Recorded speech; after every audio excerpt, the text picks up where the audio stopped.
Imam Ghazali rahimahullahu ta'ala dalam kitabnya Ihya Ulumuddin, beliau berkata, wa innama yu'alajul ghadabu inda hayajanihi bima'junil ilmi wal amal.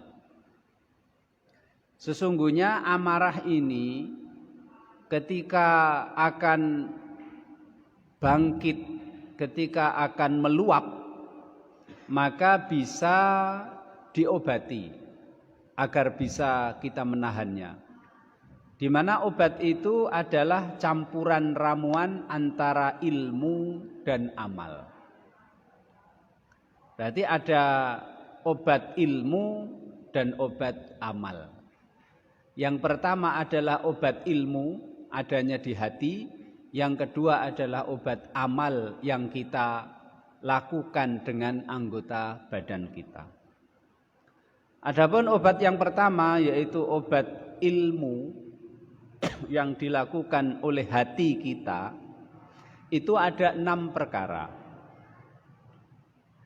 Yang pertama adalah ayyatafakkara fil akhbaril lati sanuriduha fi fadli kadzmil ghaidhi wal afwi wal hilmi wal ihtimali fayarghabu fi thawabihi fatamna'uhu shiddatul hirsi ala thawabil kadhmi ala tashaffi wal intiqami wa yantafi'u anhu ghaidahu wa yantafi'u anhu ghaiduhu.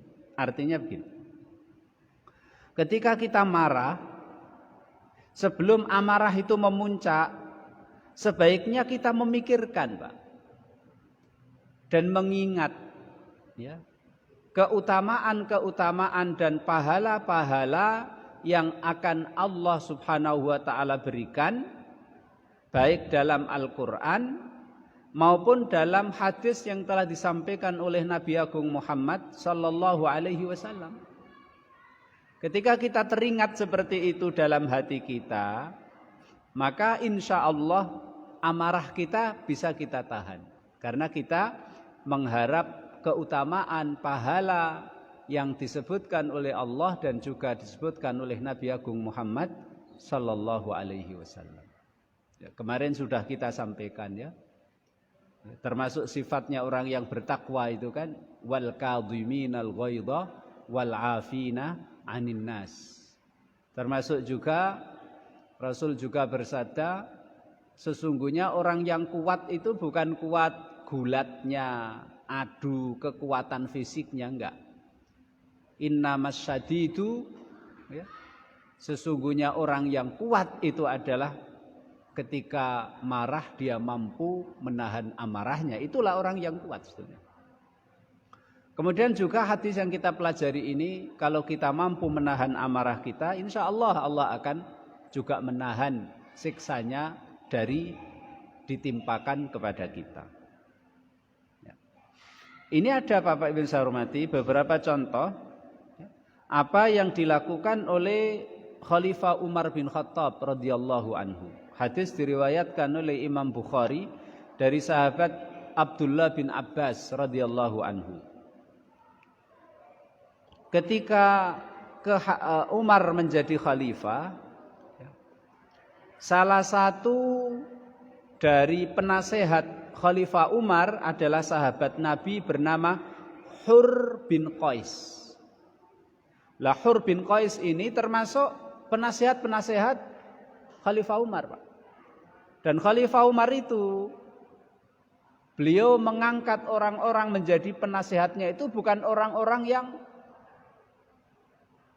sendika dawuh tok.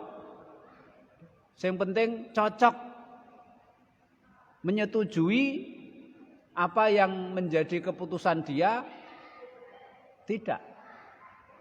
Yang dijadikan penasihat oleh Khalifah Umar itu orang-orang yang hafal Quran, ngerti agama.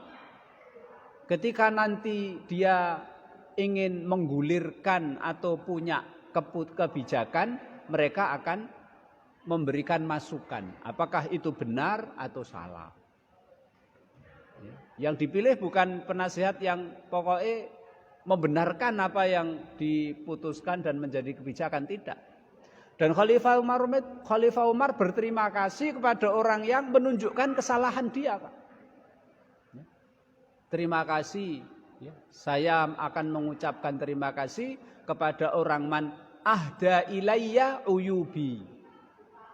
Kalau kebijakannya salah, ucapannya salah, kalau ada yang mengingatkan, wah dia mengucapkan seribu terima kasih gitu, tidak marah, tidak tersinggung. Nah, salah satu penasihatnya ini adalah Hur bin Qais. Suatu hari Hur bin Qais ini, Pak, kedatangan pamannya. Pamannya bernama Uyainah bin Hisn.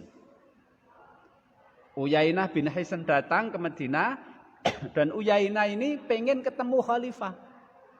Akhirnya dia bilang kepada ponaannya, wahai ponaanku Hur bin Qais, bisa ndak disampaikan kepada khalifah, saya ingin bertemu. Akhirnya Hur bin Qais menyampaikan, Pak, keinginan pamannya Uyainah bin Hisn untuk bertemu. Khalifah welcome, silahkan. Ketika bertemu, Pak, Uyainah bin Hisn ini kebetulan ketemu, Pak. Akhirnya dia memberikan nasihat dengan keras kepada Khalifah Umar. Dia mengatakan begini, hi ya ibnal Khattab. Udah gak sopan itu. Mestinya kan ya Amirul Mukminin. Mestinya kan begitu, Pak. Wahai pemimpin kita, ya Amirul Mukminin. Karena khalifah yang pertama kali dijuluki sahabat Amirul Mukminin itu adalah Umar bin Khattab. Ketika Abu Bakar menjadi khalifah, para sahabat memanggil Abu Bakar dengan Khalifatu Rasulillah, pengganti Rasul dalam memimpin umat. Kalau dipanggil ya Khalifata Rasulillah, penggantinya Rasul dalam memimpin umat. Ketika Umar bin Khattab jadi khalifah, para sahabat akhirnya kan memanggil Umar menjadi ya Khalifati Rasulillah, wahai penggantinya, pengganti Nabi. Kan dia pengganti Abu Bakar. Nah, kepanjangan, Pak, itu. Wahai penggantinya, pengganti Rasulullah. Ya Khalifati Rasulillah. Kepanjangan. Akhirnya sahabat sepakat kita beri panggilan Amirul Mukminin. Dan setiap orang Islam, rakyatnya, kalau ada keperluan memanggilnya ya Amirul Mukminin. Ini Uyainah bin Hisn ini kurang sopan, Pak. Ya ibnal Khattab, he putrane Pak Khattab. Fa wallahi, demi Allah, ma tu'tinal jazala wala tahkumu bainana bil adli. Langsung, wahai putranya Pak Khattab, ya, jatah hidup yang kamu berikan kepada kita ra cukup, sithik kurang oke. Dan kamu kalau memutuskan perkara ini nggak pernah adil. Maka Umar bin Khattab langsung, Pak, marah dia. Langsung marah. Mbok yo kalau mengucapkan masukan itu mbok yo yang sopan. Ya, yang baik secara halus, kasar ini, Pak. Khalifah Umar marah. Ya. Maka Khalifah Umar pengen memukul dia dengan, Khalifah Umar itu kalau pergi kemana-mana pakai cambuk kecil gitu, Pak, ya. Kalau ada yang salah langsung dicambuk. Khalifah Umar mau mukul itu, mau dikasih pelajaran itu. Nah, ponaannya Uyainah yang bernama Hur tadi, Pak, yang jadi perantara dan jadi penasehat ini, Hur ini mengatakan, ya Amirul Mukminin, innallaha ta'ala qala li nabiyhi khudhil afwa wa'mur bil urfi wa a'rid 'anil jahilin wa inna hadza minal jahilin. Wahai khalifah, wahai Amirul Mukminin, bukankah Allah telah bersabda kepada Rasulnya, khudil afwa, maafkan orang yang berbuat salah, wa'mur bil urfi, lakukanlah amar ma'ruf, menyuruh orang berbuat baik. Wa a'rid 'anil jahilin. Ya. Dan enggak usah digubris. Udah berpaling, biarin saja, enggak usah dihukum orang-orang yang berbuat kebodohan. Dan pamanku ini telah berbuat kebodohan. Mendengar ayat itu dibacakan, Pak. Langsung ya, amarahnya diredam, ditahan dan tidak memberi pelajaran, memukul Uyainah bin Hisn yang tidak sopan itu. Sehingga Khalifah Umar itu terkenal, Pak, di kalangan para sahabat seorang khalifah wa kana waqqafan inda kitabillah. Beliau adalah orang yang kalau Al-Quran menyuruh berhenti, dia akan berhenti. Apapun yang terjadi. Tidak malu. Kalau Al-Quran menyuruh maju, dia akan maju, dia akan melakukan. Kalau Al-Quran menyuruh berhenti, dia akan berhenti. Seperti tadi. Bukankah Allah berfirman, wa'a'rid anil jahilin. Berpalinglah, enggak usah digubris, enggak usah diurusi. Orang-orang yang berbuat kebodohan sama kamu, orang yang menjahili kamu. Akhirnya Umar mendengar ayat itu, Pak, langsung tidak lagi menghukum, amarahnya berhenti. Ini contoh Khalifah Umar bin Khattab radhiyallahu anhu.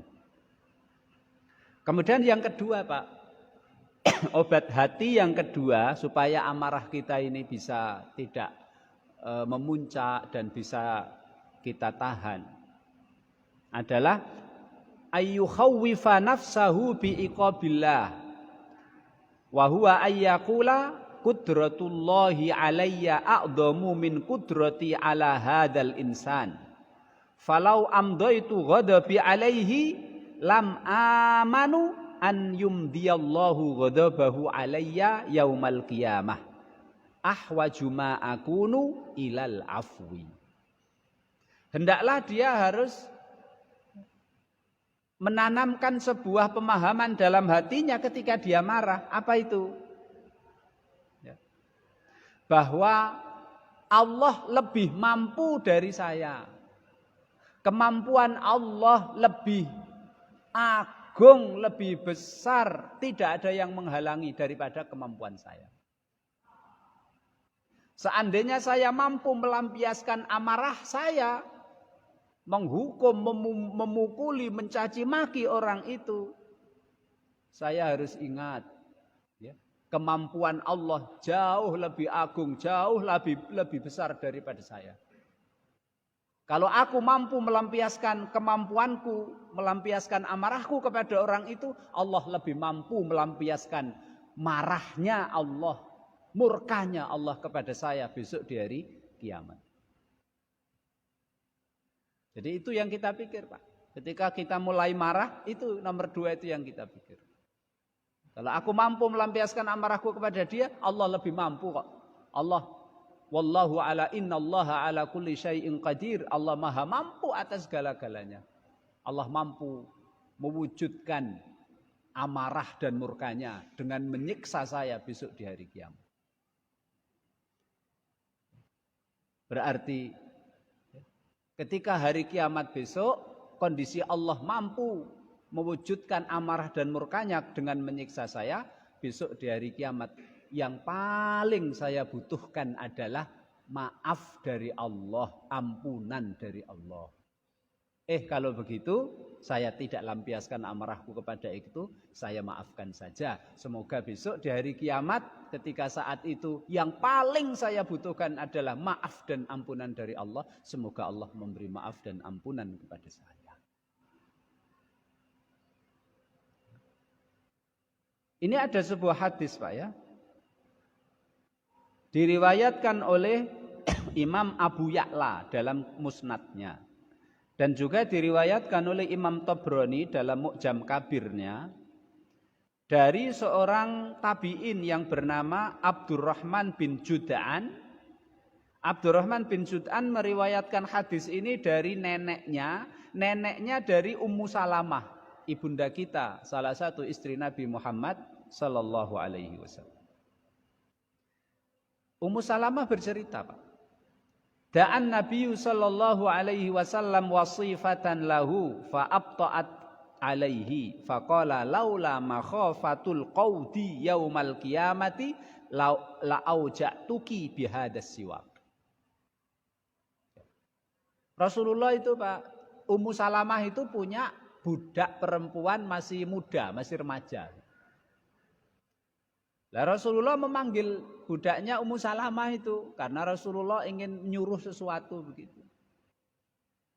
Ternyata budaknya ibu kita Ummu Salamah yang masih muda, budak perempuan ini ngerti dipanggil kok dadak lelet Pak. Dadak main-main dulu lah, ngapa-ngapa dulu begitu. Akhirnya dia disamperin oleh Ummu Salamah, kamu dipanggil Nabi. Akhirnya dibawa menghadap Nabi. Apa sabda Nabi Pak? Lah budak Pak, disuruh malah enggak cekatan, enggak segera dilakukan, malah lelet, dadak main-main gitu. Cocok Pak, itu harus dimarahi, itu kan cocok itu. Tapi Rasulullah enggak marah Pak. Rasulullah enggak marah, Rasulullah enggak memberi hukuman. Rasulullah bersabda, laula makhafatul qaudi yaumal qiyamati la auja'tuka bihadas siwak. Saat itu Rasulullah megang siwak. Rasul mengatakan, kalau seandainya aku tidak khawatir, tidak takut besok ada pembalasan di hari kiamat, kamu akan saya pukul pakai siwak ini. Siwak kecil loh Pak.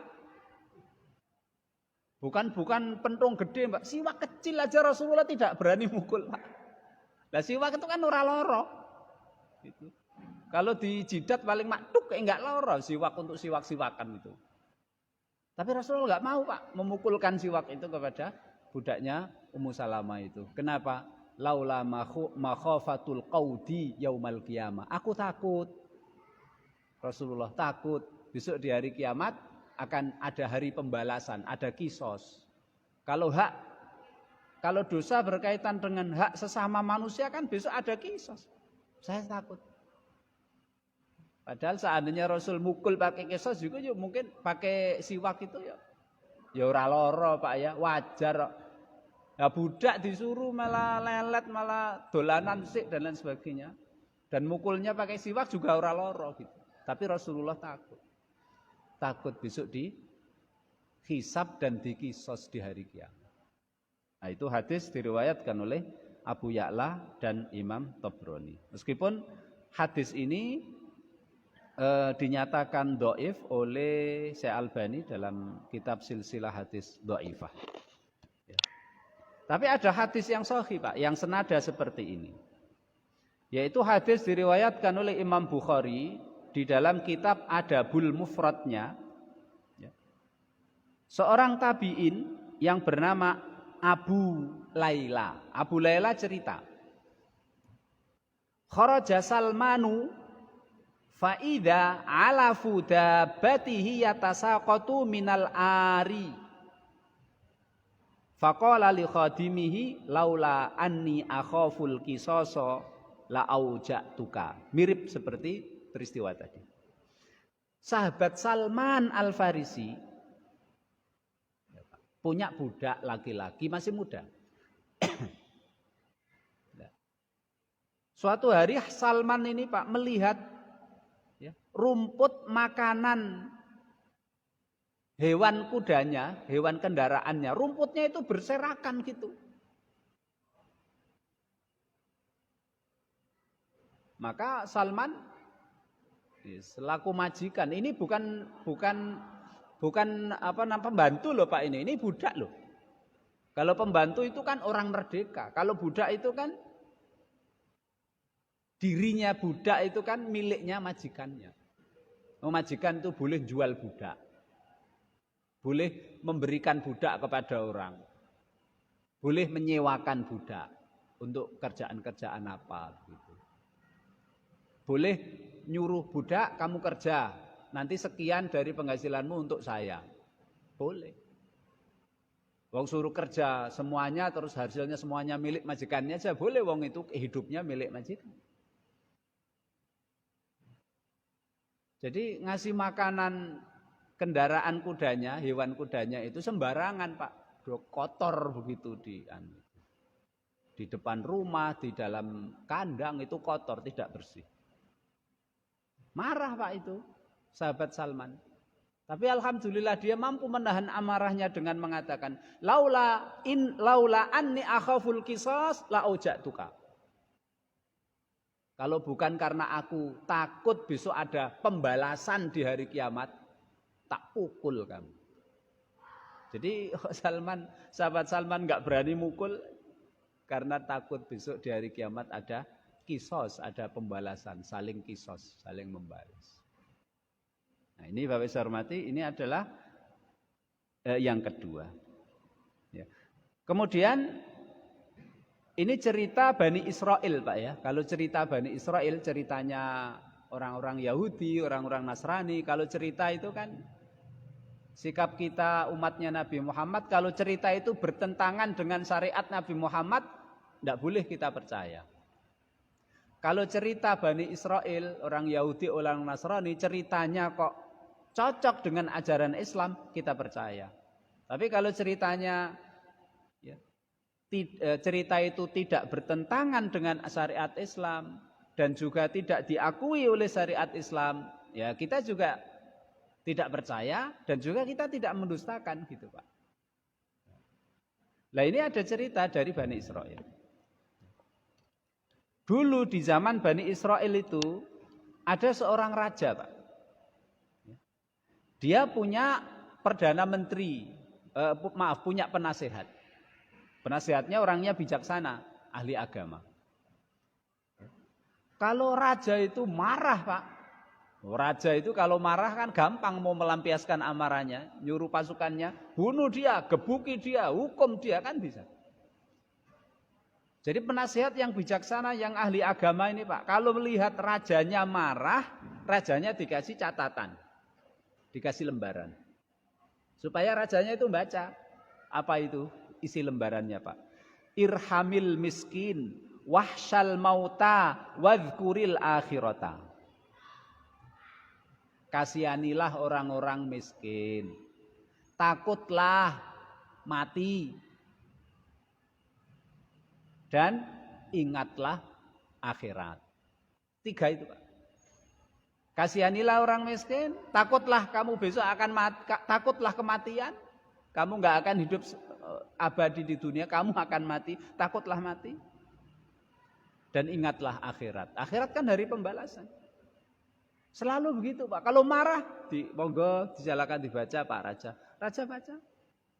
Akhirnya tidak melampiaskan marahnya. Sudah dia tahan Pak. Kemudian yang ketiga Pak, obat hati yang ketiga ketika kita marah adalah an yuhadzira nafsahu akibatal adawati wal intiqami wa tashammuril aduwi li muqabalatihi wa sa'yi fi hadmi aghradihi wasyamatati bimasaibihi. Jadi mestinya ketika kita marah kita ingat Pak. Ingat apa? Ingat bahwa orang yang kita marahi, amarah kita lampiaskan kepada orang itu mungkin dengan dicaci, dengan dipukuli, dengan disakiti gitu. Ingat siapa tahu dia nanti akan balas dendam. Kalau nggak bisa balas sama kamu, siapa tahu keluargamu dibalas. Anakmu masih kecil ke sekolah, langsung diculik, bisa saja Pak. Dia takut sama kamu pergi berlibur, omamu diobong, kan bisa saja. Mestinya kita khawatir seperti itu. Ya. Apalagi kalau yang kita marahi kita nggak tahu siapa dia, ternyata dia anak orang kaya, anak pejabat tinggi yang kita marahi. Aduh, nah itu resikonya tinggi lagi, resikonya berat lagi.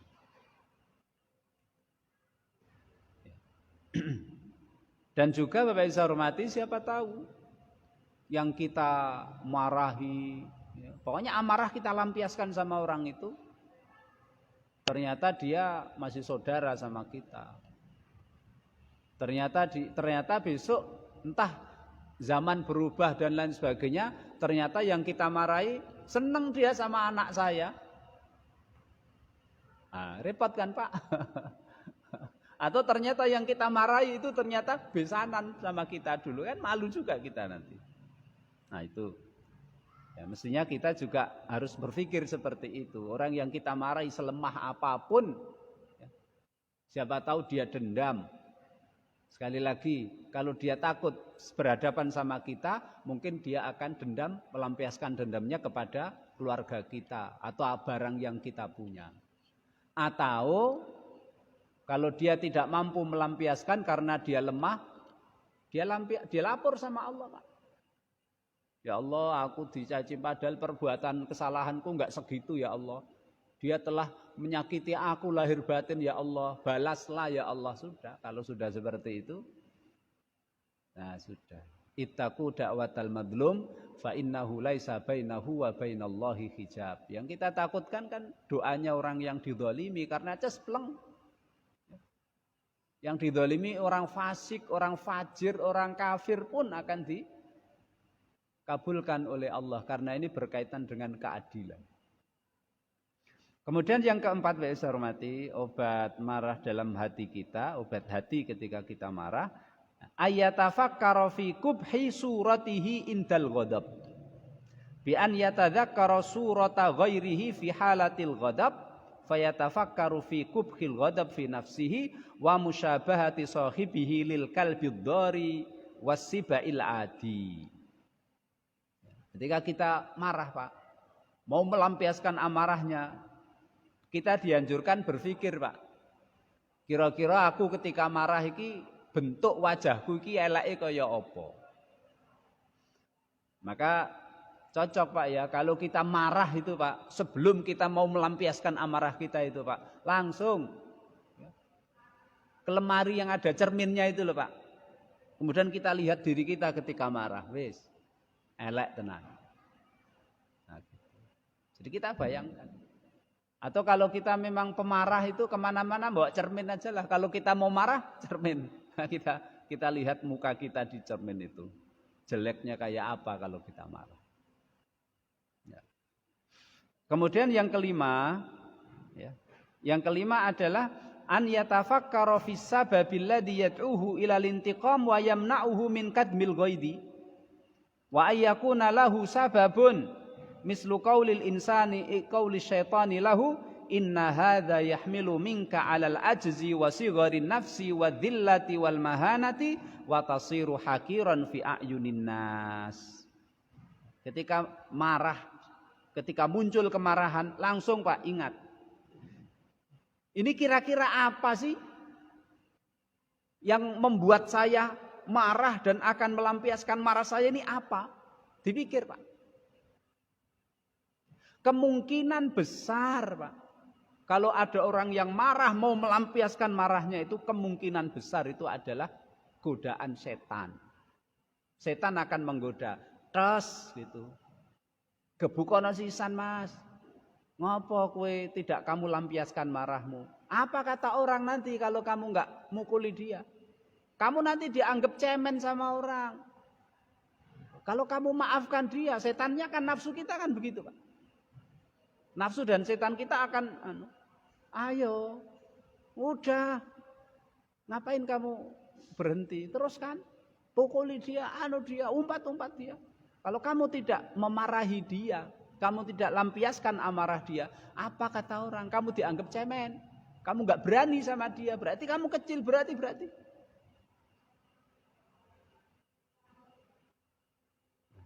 Maka ketika itu, Pak, ketika itu ada perasaan, mestinya kita jawab, ya. Kita jawab dan kita tahan diri kita. Memang kalau nafsu itu kan memang mengajak kepada yang mungkar. Inna nafsala ammaratum bisu. Kalau nafsu kan begitu, setan kan begitu, Pak. Ngajaknya begitu. Apa kata orang kalau kamu diem? Ayo, gitu kan, Pak. Nah, maka saat itu kita jawab dan kita katakan kepada diri kita,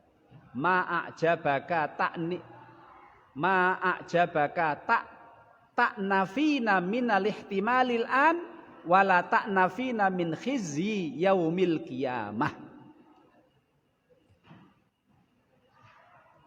Kita katakan, Pak, lebih baik aku dianggap hina, lebih baik dianggap saya orang yang tak berguna, tidak mampu melawan, orang lemah, dianggap manusia, lebih baik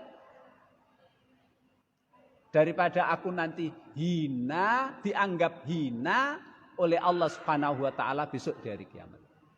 Mendingan aku dianggap hina orang, dianggap lemah orang, enggak apa-apa. Daripada besok saya dihinakan dan dilemahkan oleh Allah Subhanahu wa taala di hari kiamat. Dan Nabi kan begitu, Pak. Nabi begitu. Suatu hari ini, Pak ya, suatu hari.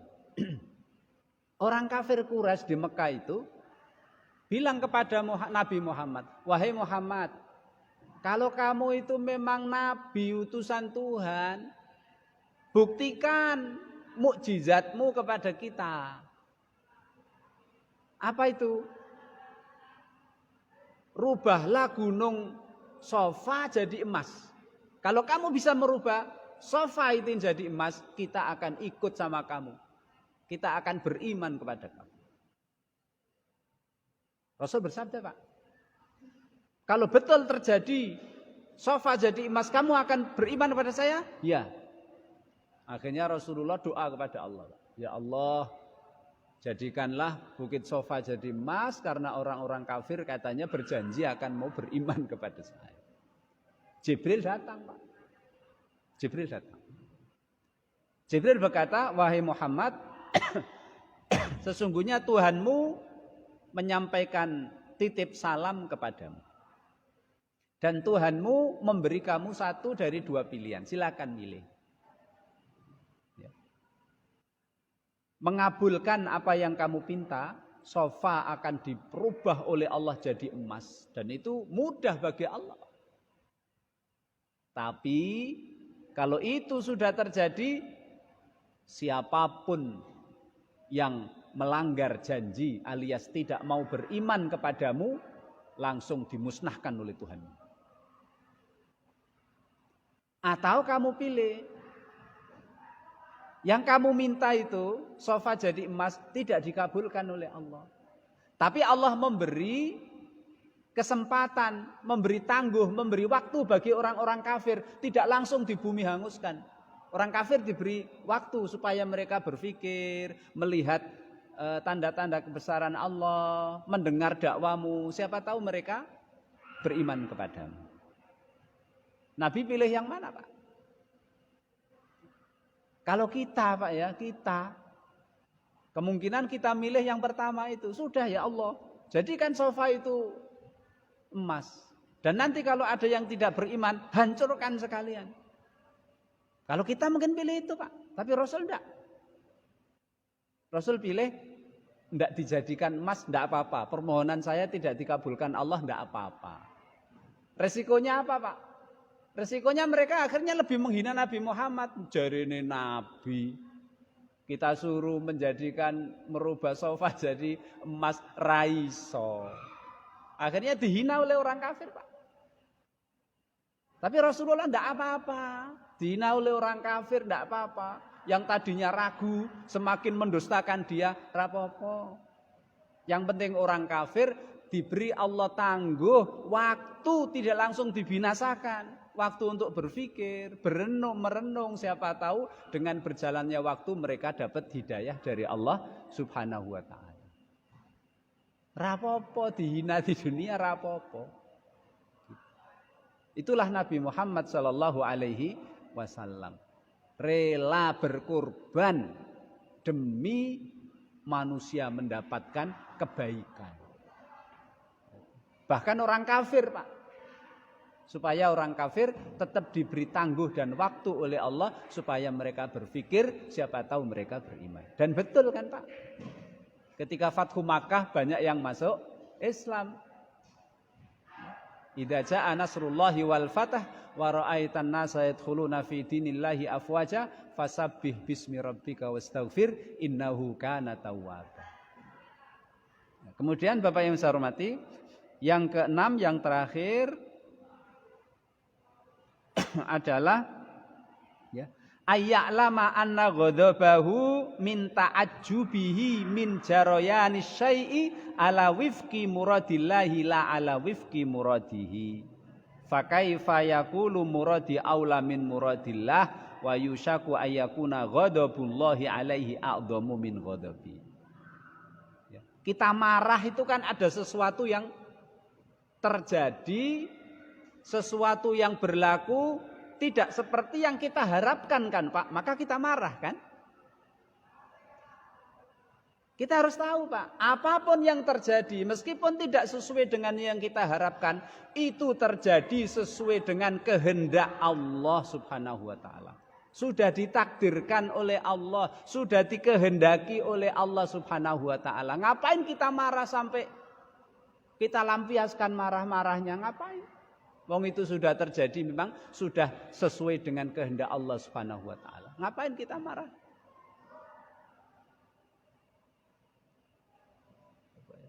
Nyun sewu Pak ya, anaknya makan pakai piring, piringnya jatuh pecah. Wah, anaknya dimarah-marahi, ngapa dimarah-marahi Pak? Satu, anaknya juga nggak sengaja banting piring, wong cuma merucut piringnya jatuh. Yang kedua, jatuhnya piring itu sudah dikehendaki oleh Allah, sudah dicatat, sudah diketahui dalam Lauhil Mahfuz 50.000 tahun sebelum Allah menciptakan langit dan bumi. Nah, ngapa kita marah-marahi dia itu? Dan kalau kita marah Pak ya, kemudian dalam hati kita ada pemikiran atau pemahaman, kehendak kita, jangan-jangan kehendak kita ini lebih baik daripada kehendak Allah Subhanahu wa taala, itu malah lebih bahaya lagi. Itu malah lebih bahaya lagi dan itu akan mendatangkan murka dari Allah Subhanahu wa taala.